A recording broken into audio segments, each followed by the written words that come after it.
আজকের এই ভিডিওটা হচ্ছে ক্লাস 6, 7, 8, 9, 10 সবার জন্য। কারণ এই যে ঈদটা যে আমাদের মাত্র গেল, ঈদে তোমাদের অনেকেরই হচ্ছে ছন্দপতন হয়েছে। বিশেষ করে এখনও হচ্ছে অনেকে ঘুরে বেড়াইতেছো, কিন্তু বিশেষ করে হচ্ছে সামনে কারো কারো ক্ষেত্রে অর্ধবার্ষিক পরীক্ষা, কারো কারো ক্ষেত্রে প্রি টেস্ট অলরেডি কিন্তু চলে আসছে। এই মাসের শেষের দিকেই আলটিমেটলি এই পরীক্ষাগুলো হয়ে যাবে। এই জন্যে তোমরা অনেকে চেষ্টা করতেছো যে ঈদের পর এই পড়াশোনা গুছিয়ে নেওয়ার, কিন্তু গুছিয়ে উঠতে পারতেছো না। কিভাবে হচ্ছে তোমরা খুব সহজে আলটিমেটলি এই পড়াগুলোকে গুছিয়ে নিতে পারবা, এই ব্যাপারটা সম্পর্কেই হচ্ছে আমি তোমাদেরকে একদম পুরো ডিটেলসভাবে বলার চেষ্টা করব এই ভিডিওতে, যে খুব সহজে কিভাবে হচ্ছে কামব্যাক দেওয়া যায় ঈদের পরে। ঈদের এই আমাদের যে মনোযোগটা নষ্ট হয়েছে এটাকে একটু দূরে রেখে প্রথমেই তোমাকে একটা কথা মাথায় রাখতে হবে একদম প্রথম দিকে, যে তুমি যদি চিন্তা করো যে হ্যাঁ ঈদের পরপরই আমি একদম প্রথম দিনই 10 ঘন্টা করে পড়বো, এই ধারণাটা হচ্ছে জাস্ট লাইক একটা ভুল ধারণার মধ্যে তুমি আসছো। একদম পরপরই তোমাকে 10 ঘন্টার চিন্তা করা যাবে না, এবং একদম পরপরই হচ্ছে তুমি খুব বেশি যদি এরকম পড়ার চিন্তা করো, তখনই দেখবে যে আর তুমি কনসিস্টেন্সি রাখতে পারতেছো না, তুমি ধরে রাখতে পারতেছো না এই গতিটা। এই জন্যে তুমি করবা কি, প্রথম যেই 2 দিন আসতে, মানে তুমি যখন থেকে আলটিমেটলি রুটিন ফলো করতে চাচ্ছ, ফার্স্ট 2 দিন তুমি হচ্ছে পড়ার চেষ্টা করবা হচ্ছে 3 থেকে 4 ঘন্টা করে। এইটা হচ্ছে তোমার পড়ার টার্গেট থাকবে প্রথম 2 দিন।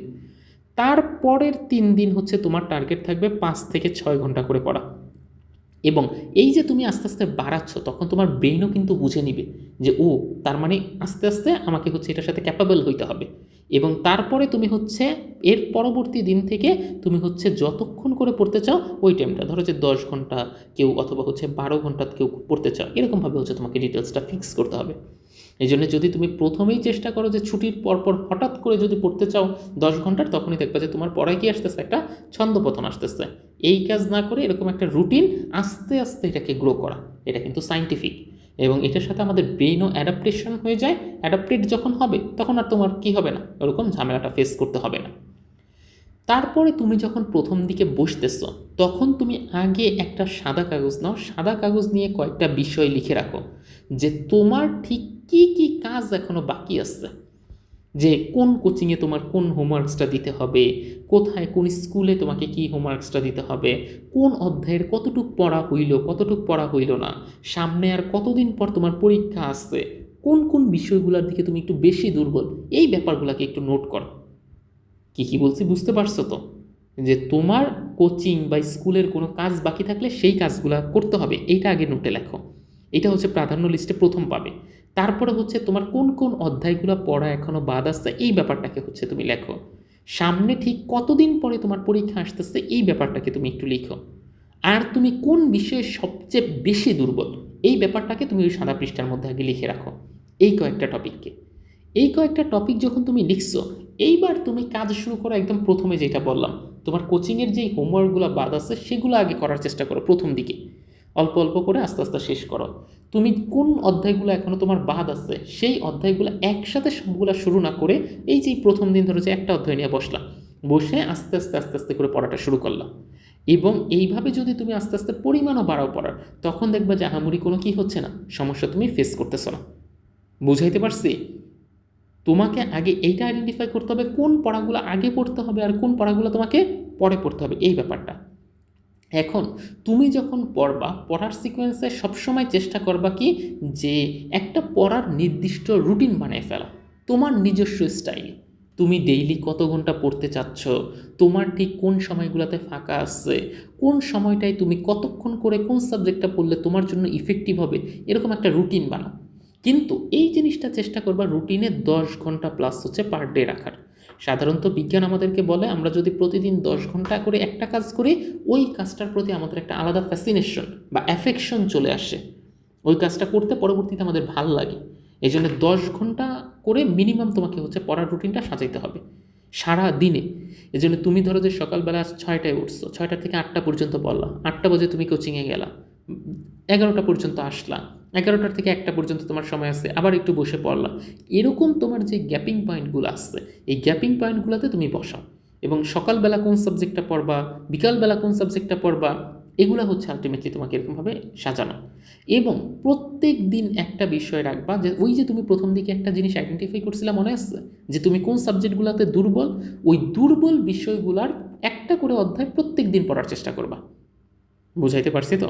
দুর্বল বিষয়গুলোর একটা করে অধ্যায় আমি প্রত্যেক দিন পড়ব, প্লাস সাথে হচ্ছে আমি গণিত পড়ব, এবং সাথে আরেকটা রাখবা হচ্ছে একদিনে একদিনে কিন্তু খুব বেশি সাবজেক্ট রাখবা না, দুর্বল বিষয়ের একটা, গণিতের একটা, আর তোমার মুখস্থ নির্ভর বিষয় যেগুলো আছে, যেমন ধরো যে বাংলার শব্দার্থগুলো মুখস্থ করতে হচ্ছে, অথবা ধরো যে বাংলার কিছু পাঠ পরিচিতি মুখস্থ করতে হচ্ছে, বা এমসিকিউগুলো মুখস্থ করতে হচ্ছে, এরকম মুখস্থ টাইপের সাবজেক্টের একটা রাখবা। এটা হচ্ছে তোমার ক্যাটাগরাইজেশন। দুর্বল সাবজেক্ট, ম্যাথ নির্ভর একটা সাবজেক্ট, মুখস্থ নির্ভর একটা সাবজেক্ট। এবং তুমি আজকে যেটা পড়ছো, পরের দিন এই যে ধরো যে আজকে তুমি 10 ঘন্টা পড়ছো, 10 ঘন্টা এই টপিকগুলো পড়ছো, কালকের 10 ঘন্টার মধ্যে 3 ঘন্টা তুমি রাখবা হচ্ছে রিভিশন, শুধু 3 আওয়ার তোমার রিভিশন থাকবে, আর 7 আওয়ার হচ্ছে তোমার নতুন পড়ার জন্য থাকবে। রিভিশন জিনিসটা হচ্ছে তোমার জন্য মাস্ট, আর নিউ পড়ার জন্য হচ্ছে এই 7 আওয়ার তোমার জন্য রাখলেই হবে। এবং এই রিভিশন টাইমে তুমি চেষ্টা করবা ঢেকে ঢেকে পড়ার, দেখে দেখে না, পারলে ছোট ছোট কোনো পরীক্ষা এই ধরনের জিনিসগুলো দেওয়ার চেষ্টা করো এই শর্ট টাইমে। তুমি যদি এই টাইমে শর্ট ওই ছোট পরীক্ষা দাও বা হচ্ছে এরকম রিভিশন দাঁড়িয়ে করো, তাইলে হচ্ছে তুমি কী ভুলগুলো করতেছো আগের দিনের পড়ার থেকে, সেই জিনিসগুলো তুমি আগেই ধরে ফেলতে পারবা, এবং এতে তোমার কোনো সমস্যা হবে না। এবং এই টাইমে তুমি কয়েকটা জিনিসকে একটু নির্দিষ্টভাবে নিয়ন্ত্রণ করার চেষ্টা করবা। নিয়ন্ত্রণ বলতে কি, যেমন প্রথম যে পয়েন্টটা যদি আমি বলতে চাই, এটা হচ্ছে ঘুমটাকে একটু নিয়ন্ত্রণ করে ফেলতে হবে। ডেইলি কত ঘন্টা ঘুমাবা এটা আগে তুমি হচ্ছে ঠিক করো, এবং এই ঘুমের মধ্যে রাত্রে রাখবা হচ্ছে একটা পার্টিশন, আর দুপুরবেলা রাখবা হচ্ছে 1 ঘন্টা বা 2 ঘন্টা, এরকম একটা পার্টিশন।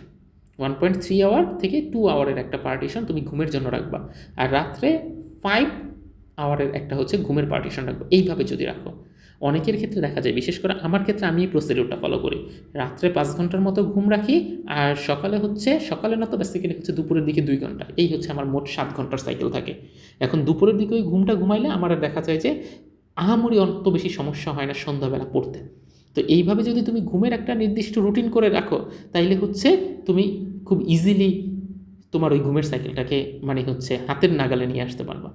আর মোবাইলের যে ইয়াটা আছে, এই মোবাইলটাকে আলটিমেটলি তুমি বন্ধ করে রাখবা, বা পড়ার সময় মোবাইলটাকে অন্য ঘরে রেখে আসবা। সকালবেলা ঘুম থেকে উঠা তুমি এইটা আগে মানে ডিসাইড করে নিবা যে প্রথম 3-4 ঘন্টা আমি শুধু পড়বো, আমি কোনো মোবাইল হাতে নিব না। ক্লিয়ার? সামাজিক যে মাধ্যমগুলো আছে, ফেসবুক বলো, ইনস্টাগ্রাম বলো, এগুলোতে সময় একদম কমায় আনা। দিনের জাস্ট একটা নির্দিষ্ট পোর্শনে তুমি যাবা, কয়েকটা নোটিফিকেশন দেখবা, শেষ। এবং আগামী দিন তুমি ঠিক কী পড়বা এটা কিন্তু আগের থেকেই তুমি গুছিয়ে রাখবা। এটা কিন্তু আমি মাস্ট বলে দিচ্ছি, কালকের পড়াটা যেন তোমার সকালবেলায় উঠে নতুনভাবে খুঁজতে না হয় যে আজকে আমি কী পড়া যেতে পারে, এরকম যেন না হয়। গতকালকে রাত্রে শোয়ার আগেই তোমার ঠিক থাকবে আগামীকালকে আমি কী পড়বো, এই টপিকগুলো আমি আগামীকালকে পড়বো, এগুলো আমার পড়া উচিত। এইভাবে যদি তুমি মেনে চলতে পারো, তাহলে হচ্ছে দেখবা যে তোমার জন্য খুব ইজি হবে এই ঈদের পরে এই কামব্যাকটা দেওয়ার। কিন্তু সবসময় একটু মাথায় রাখতে হবে, এমন যেন কোনো দিন না যায় যেদিন আমি পড়ি নেই। তার মানে প্রতিদিনের পড়া প্রতিদিন, নির্দিষ্ট একটা সময় ভাগ করে আমার পড়তে হবে। আমি ঠিক কত দিনের মধ্যে পড়াগুলো শেষ করতে চাই সেটাও আমার সামনে থাকতে হবে। প্রত্যেক দিন আমার রিভিশন দিতে হবে, তাহলেই হচ্ছে দিন শেষে তোমার এই সফলতাটা আসবে। এটাই হচ্ছে তোমার এই যে এইখানে স্টাডি প্ল্যান যেটা লেখা, এটা এই কাজগুলো তুমি করতে চাই পারলেই তোমার হচ্ছে এই বাংলা, ইংলিশ, গণিতে সবগুলো আলটিমেটলি ঠিক থাকবে। কিন্তু তোমাকে একটা নির্দিষ্ট তোমার অনুসারে একটা রুটিন বানায় সেইভাবে হচ্ছে তোমাকে কামব্যাকটা দিতে হবে, তাহলেই দেখবা তোমার জন্য ফিরে আসাটা খুব ইজি হবে। ধন্যবাদ সবাইকে।